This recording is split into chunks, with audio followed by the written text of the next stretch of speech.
Let's mic सारा दिन with Anil Chaturvedi.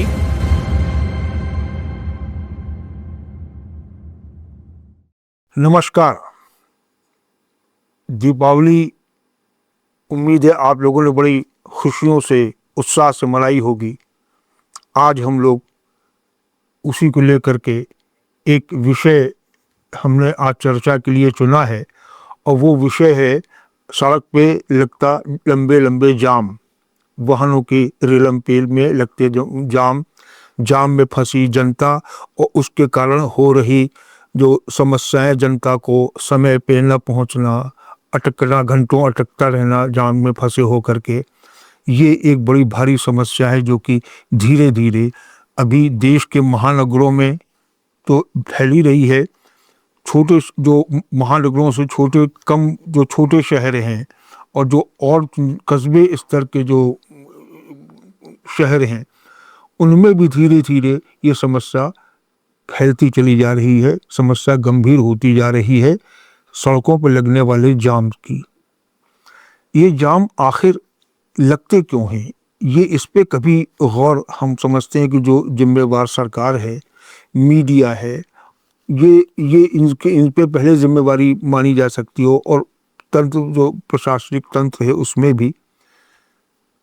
ये जाम लगने की वजह एक सबसे बड़ी जो मैं मानता हूँ, जो माना जा सकता है कि दो होती हैं। एक तो ये कि वाहनों, कार, स्कूटर, बड़े वाहन, इनकी अंधाधुंध खरीदारी, निर्माण और अंधाधुंध इनकी खरीदारी, ज़बरदस्त तरीके से वाहनों की खरीदारी बेरोक टोक बिना किसी नियंत्रण के चलती चली जा रही है। और हर साल के आंकड़े देखें तो लाखों कारें जो है वो नई सड़कों पर उतर रही हैं।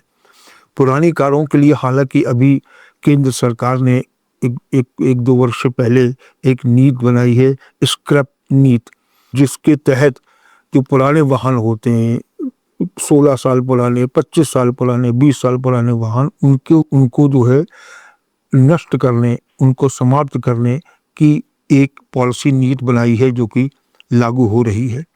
पर इन सब चीज़ों को देखा जाए तो एक सतही उपाय हैं। जो वास्तविक समस्या जाम लगने की सड़कों पे है, वो उस पे तो किसी का ध्यान ही जिम्मेवार का नहीं जा रहा है। वास्तविक समस्या दो ही लगती है। एक तो बताया मैंने आपको कि कारों के, वाहनों के निर्माण, उनकी अंधाधुंध खरीदारी, और जो पब्लिक जो है, जो आम जनता है, उसका जो है यातायात नियमों की पालना न करना। ये दोनों इतनी गंभीर समस्या है जिनको कि जाम लगने की समस्या का मूल कारण माना जा सकता है। पहले हम लोग लेते हैं वाहनों के निर्माण, खरीदारी अंधाधुंध होने की का जो एक विषय है। ये एक ऐसा विषय है जिसके बारे में हम पहले एक हमारे पूर्व प्रधानमंत्री रहे जवाहरलाल नेहरू जी, हम उनका एक वक्तव्य से इस चर्चा को शुरुआत करना चाहते हैं।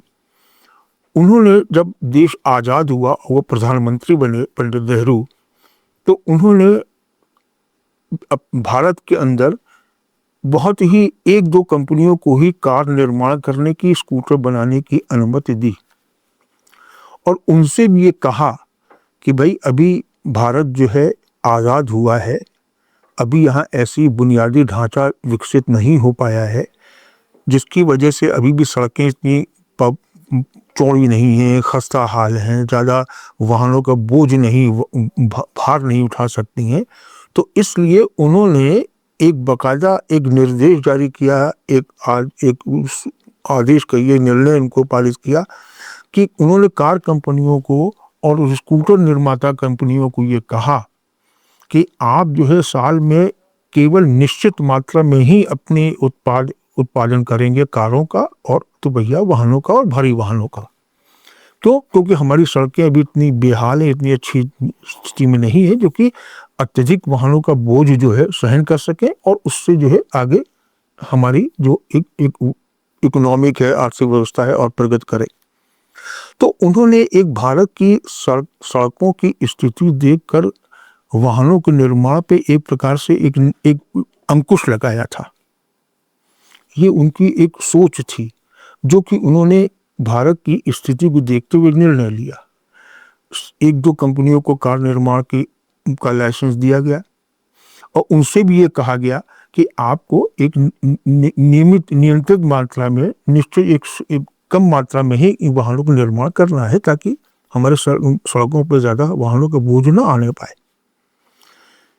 एक वो दूरदर्शी सोच है एक राजनेता का, और एक आज की स्थिति देख लीजिए कि यहाँ पे कोई भी राजनेता हो, आज के वर्तमान की स्थिति देख लीजिए, हालांकि पिछले कुछ एक आध दो दशकों की राजनेताओं की स्थिति देखिए, उन्होंने कभी भी इस दिशा में, उसमें विचार ही नहीं किया कि हमको कारों के निर्माण, दोपहिया वाहनों के निर्माण और जो भारी वाहन, बड़े वाहन होते हैं, उनके निर्माण को नियंत्रित किया जा सके, सीमित किया जा सके अपनी सड़कों की स्थिति को देखते हुए। एक तर्क वहां से एक ये भी तर्क देते हैं, वो ये ऐसा न करने का कि साहब देखिए, हम तो पूरे देश भर में चौड़े चौड़े हाईवे बना रहे हैं, एक्सप्रेस वे बना रहे हैं, जिसमें एक 6 लेन के एक्सप्रेस वे बना रहे हैं, 8 लेन के एक्सप्रेस वे बना रहे हैं। पर उस पर आप ये तो देखिए कि ये एक्सप्रेस वे जो है, ये एक शहर दूसरे शहर को जोड़ने वाले बनाए जा रहे हैं। शहर के अंदर की सड़कों की स्थिति में कोई ध्यान नहीं दे रहा है। शहरों के अंदर जितनी सड़कें जो हैं, वो कितनी चौड़ी की गई, कब चौड़ी की गई, ये इसका कोई अता पता नहीं है। बहुत सी शहर हैं जिनमें कि ट्रैफिक के दबाव को, यातायात के वाहनों के दबाव को देखते हुए फ्लाईओवर बनाए जा रहे हैं, और भी स्थिति बनाई, मतलब सड़कें चौड़ी की जा रही हैं, दुरुस्त किए जा रही हैं, पर उनकी भी एक सीमा है। आप फ्लाईओवर एक बना दोगे, उस फ्लाईओवर बनाने में आपने 3-4 साल लगाते हैं। सड़क जो बनी है उसको चौड़ा करने में भी कुछ साल लगा देते हैं।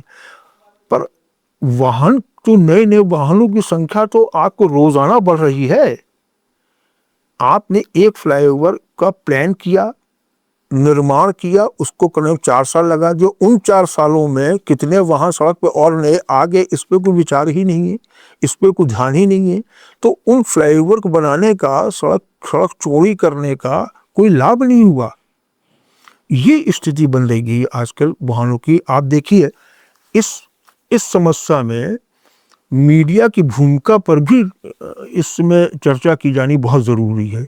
क्यों? क्योंकि मीडिया का एक धर्म होता है, क्या सिद्धांत या कहिए, एक हल्का से उनकी एक ड्यूटी बनती, कर्तव्य बनता है कि वो पब्लिक को इन्फॉर्म करें और एजुकेट करें। मतलब पब्लिक को सूचना दें, विभिन्न घटनाओं की, विभिन्न श्रेणी की घटनाओं की, और साथ में साथ उनको एजुकेट, मतलब उनको शिक्षित भी करें कि भाई समाज में ये जो हो रहा है ये सही है, ये हो रहा है गलत हो रहा है, और जो भी चीज़ वो मुद्दे उठाए रहे उनको समझाया जाए भाई ये क्या मुद्दा है, इसमें क्या चीज़ होता है, क्या असर, ये सब भी एजुकेट भी करने की जिम्मेवारी मीडिया की होती है। पर इस मामले में कार निर्माण और वाहनों की बढ़ोतरी जो धुआंधार हो रही है, इस मामले में मीडिया भी एकदम जो व्यावसायिक दृष्टिकोण अपनाए हुए चल रहा है। आप देखिए कि अभी दीपावली अभी बीती है, उस दौरान मीडिया में जो खबरें आई हैं वाहन निर्माण को लेकर के, उनकी केवल अब हेडिंग पे ही गौर कर लीजिए आप। एक अखबार लिखता है कि जयपुर में 8,000 नई कारें जो हैं आने को तैयार। एक और मीडिया में खबर आती है कि जीएसटी कम होने से 7 लाख वाहन एक साथ जो है, जीएसटी कम होने से 7 लाख वाहन जो है वो नए सड़कों पे उतर आए हैं। एक और मीडिया इसको लिखता है कि उस मीडिया में एक ऑटोमोबाइल कंपनियों को संगठन है सियाम, उनके प्रेसिडेंट को हक के हवाले से एक मीडिया एक हेडिंग देता है कि त्योहारी सीजन के बाद भी कारों की बिक्री खूब होगी। ये समाचार, ऐसे समाचारों के हेडिंग दे करके आप मीडिया समाज को क्या बताना चाहता है?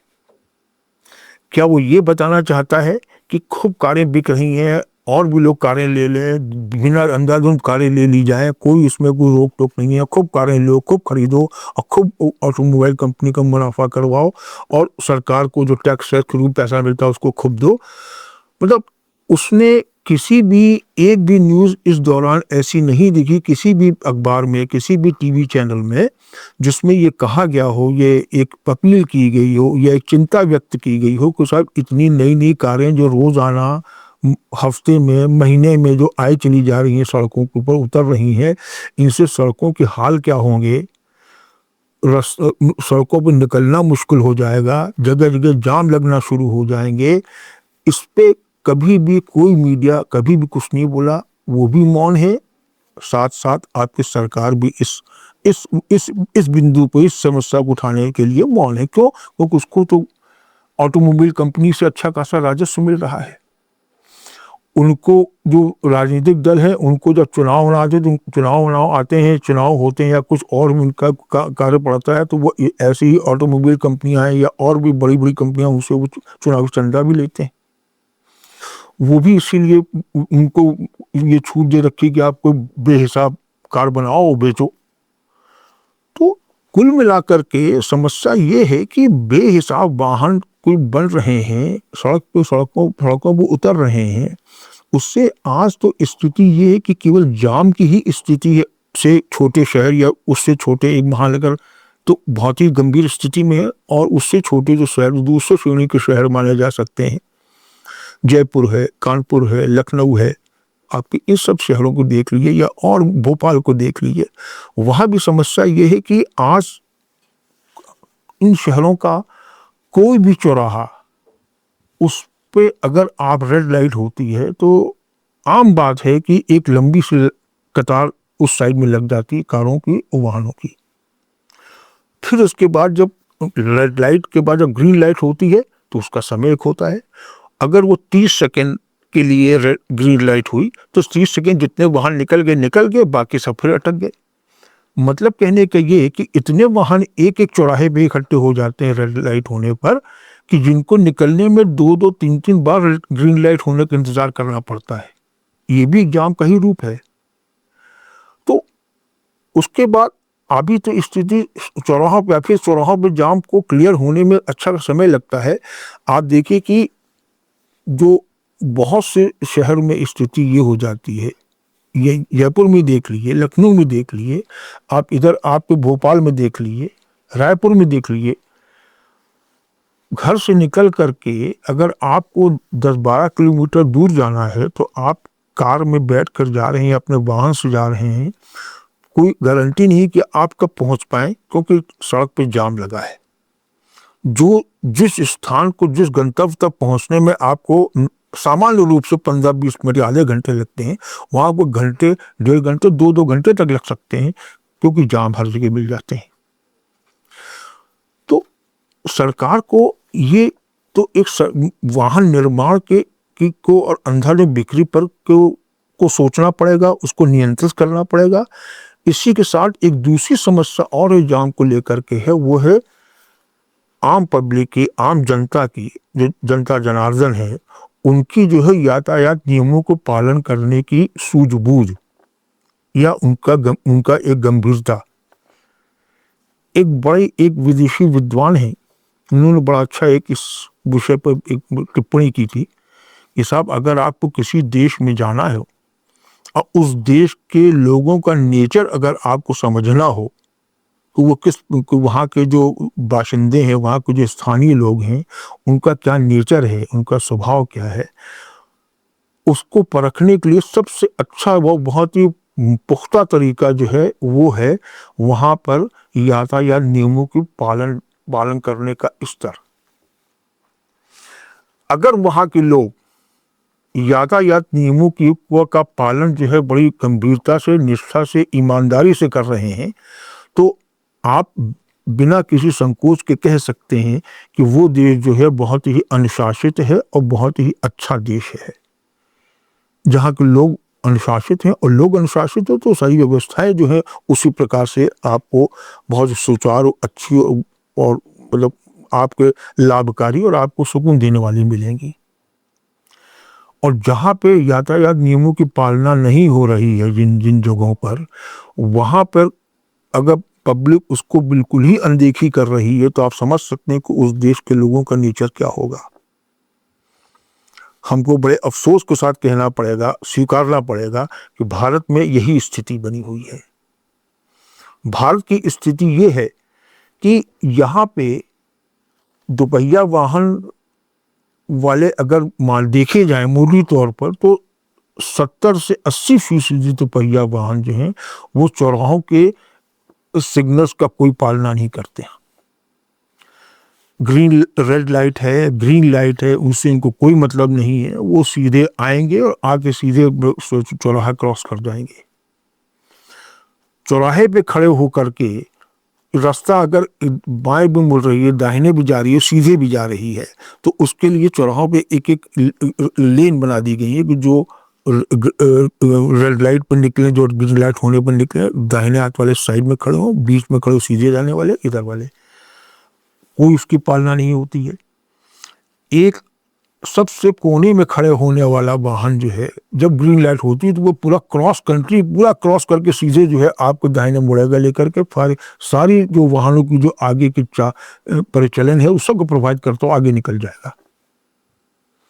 तो जहाँ पे ये स्तर है लोगों के यातायात नियमों की पालना न करने की, वहाँ पे जाम चौराहों पर ही नहीं कहीं भी लग सकता है।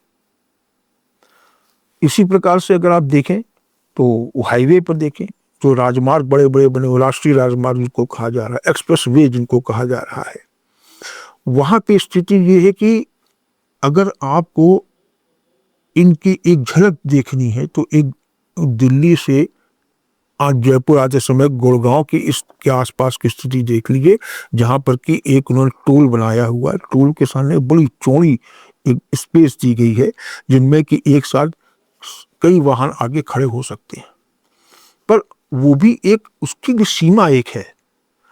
अगर आपको वो उस चौड़ी जगह पर, चौड़े स्थान पर, क्योंकि कई टोल बने हुए, उन टोल की लेन के हिसाब से उन्होंने बाहर एक वाहन की लाइन लगने की जगह तय कर रखी है।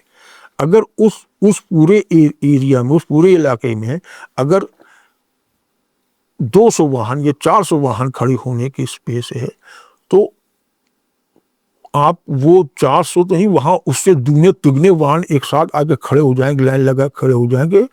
वो आम हो गया, आम आप नजारा वहां ये देख सकते हैं। इसी प्रकार से हाईवे पर अगर मान लीजिए कोई एक्सीडेंट हो जाता है, कोई वाहन पलट जाता है, एक्सीडेंट दुर्घटनाग्रस्त हो जाता है, तो जाम लग जाएगा। जबकि एक्सप्रेसवे आजकल 8-8 लेन के बन रहे हैं, 6-6 लेन के बन रहे हैं।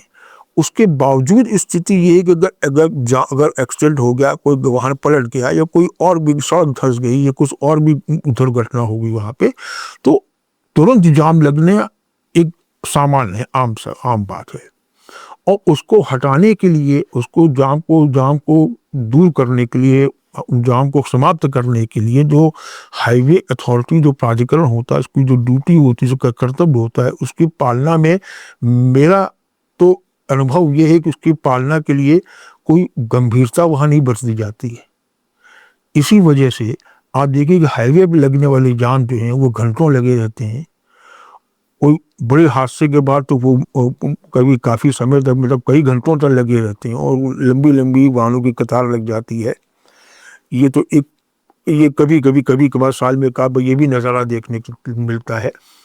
पर जो छोटे मोटे हादसे की दुर्घटनाओं पर लंबे लंबे जाम लगने के नज़ारे जो, ये तो आपको अक्सर दिखाई पड़ जाएंगे, हाईवे पर भी दिखाई पड़ जाएंगे। क्यों? क्योंकि वहाँ भी स्थिति वही है, वाहनों की रेलम पे भारी, वहाँ तो भारी वाहन भी हैं, छोटे वाहन भी हैं, और दुपहिया तो खैर अगल बगल से निकलने वाले तो हैं ही वहाँ पे।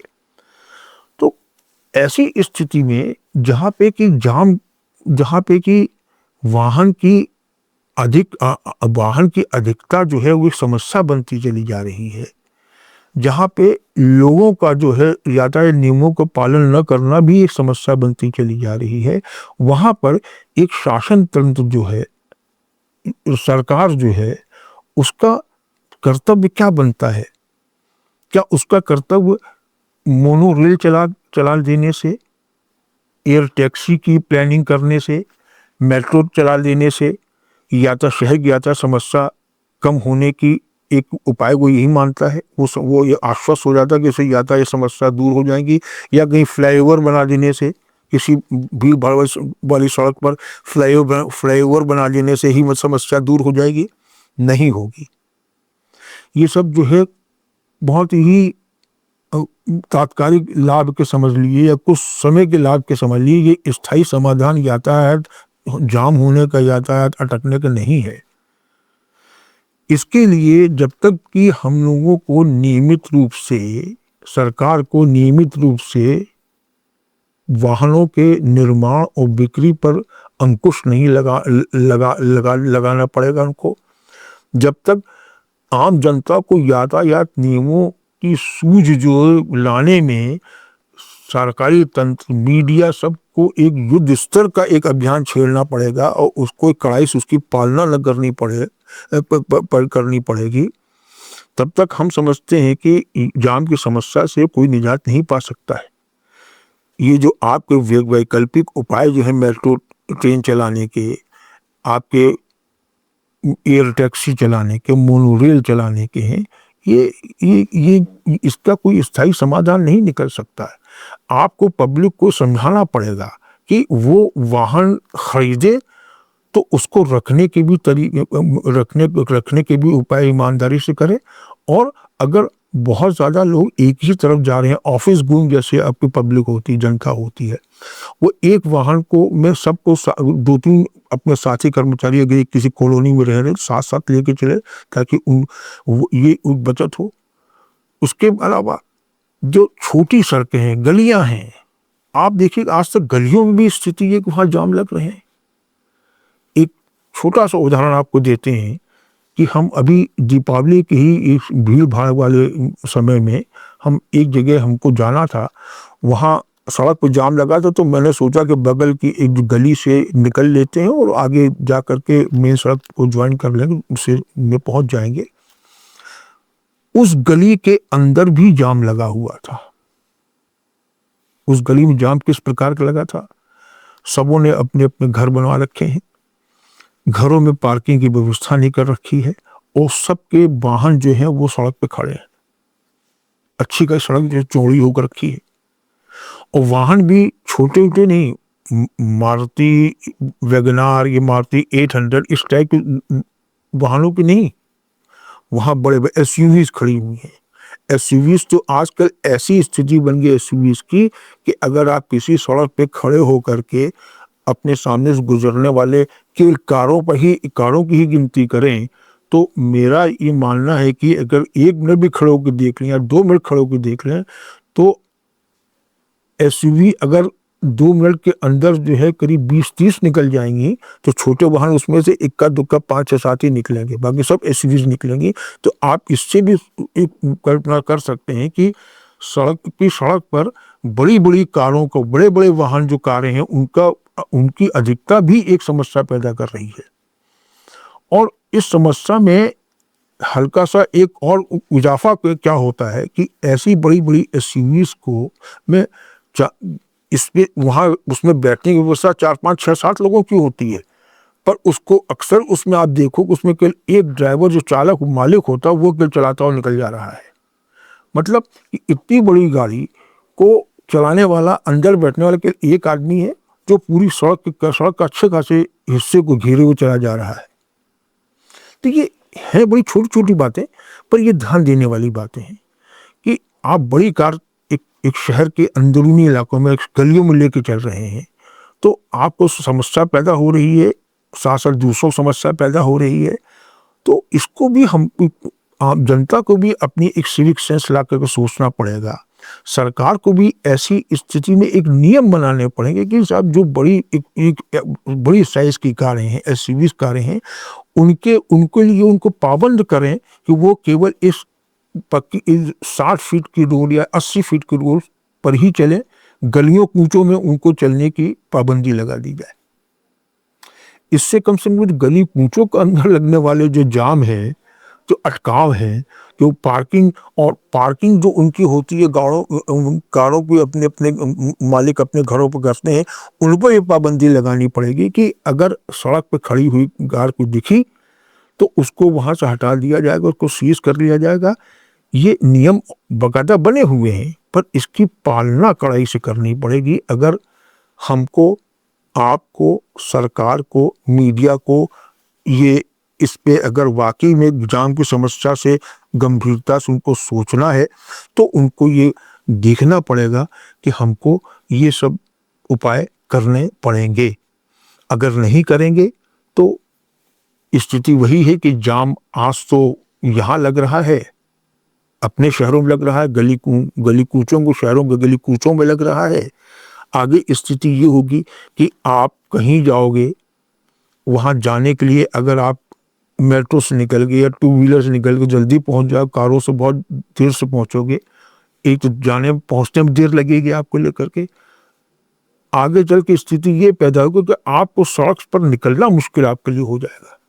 आप पैदल तक चलने की स्थिति नहीं बन पाएगी आपको। क्यों? क्योंकि लोगों को पास यातायात नियम पालन करने की सहूर नहीं हुआ, अकल नहीं आई। तो आपके लिए चौराहों पर जो एक पेडेस्ट्रियन बने रहते हैं, एक सड़क क्रॉस करने के जो एक क्रॉसिंग बनी रहती है, उस पे वो क्रॉसिंग आपको नजर ही नहीं आएगी। आपको पता लगा सड़क पार करने के लिए भी वाहनों के बीच से बस से बचाते निकलना पड़ रहा है। वो तो अभी की स्थिति है। आगे स्थिति अगर यही रही, वाहनों की संख्या बढ़ती चली गई और यातायात नियमों की धज्जियां उड़ती चली गई आम जनता के द्वारा, तो आपके लिए सड़क पर अपने साइड में, एक साइड में चलना भी मुश्किल हो जाएगा। टोक्यो के बारे में कहा जाता है कि वहाँ पे अगर आप कहीं जाइए तो आपको कार पार्किंग जो है वो कम से कम 1-2 किलोमीटर दूर करनी पड़ती। जब आप वहाँ से पैदल आइए, फिर आप अपने स्थान जहाँ गंतव्य जाना वहाँ जाइए।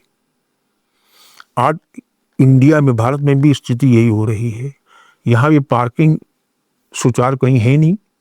जो पार्किंग बनी हुई है सार्वजनिक पार्किंग, वो उनकी एक क्षमता है। तो उस क्षमता से दूनी तिगुनी अगर वाहन आ जाएंगे तो पार्किंग में कहाँ खड़े होंगे? वो तो सड़कों में खड़े होंगे। किसी शादी विवाह की स्थिति में आप देख लीजिए, आज के शादी विवाह जो है वो बड़े बड़े बंगलों, वो बड़े बड़े मैरिज गार्डन में होते हैं और महलों में होते हैं, बड़े बड़े इसमें। तो उसमें जो आमंत्रित जो होते हैं वो भी बड़े मतलब कार वाले होते हैं और बड़ी बड़ी कार लेके आते हैं। तो उनकी मीलों लंबी लाइन लग जाएगी इसकी कारों की लेकर के। और उस समय जब उस मैरिज हॉल में की शादी हो रही होगी, लंबी लंबी कारों की कतार लगी है, तो वहां भी जाम लगना तय है। तो हमको कुल मिलाकर के ये इस पे ध्यान देना पड़ेगा। हमको मतलब अपनी सरकार को और हम लोगों को भी, जो हम जनता हैं, उनको भी ध्यान देना पड़ेगा कि हमको कम से कम इतना तो हम लोग कर ही सकते हैं कि अगर शहरों में केवल चलना है तो वाहन क्या लें, किस किस आकार का लें, ये हम लोग तय कर सकते हैं। हम लोग ये भी तय कर सकते हैं कि अगर एक बड़ा वाहन ले लिया या एक वाहन है और अगर कोई और 2-3 लोग साथ ही काम करने वाले हैं तो हम लोग एक साथ ही वहाँ जाएं, ताकि वो अलग अलग अपने वाहनों को लेकर के सड़कों पर वाहनों की भीड़ न बढ़ाएं।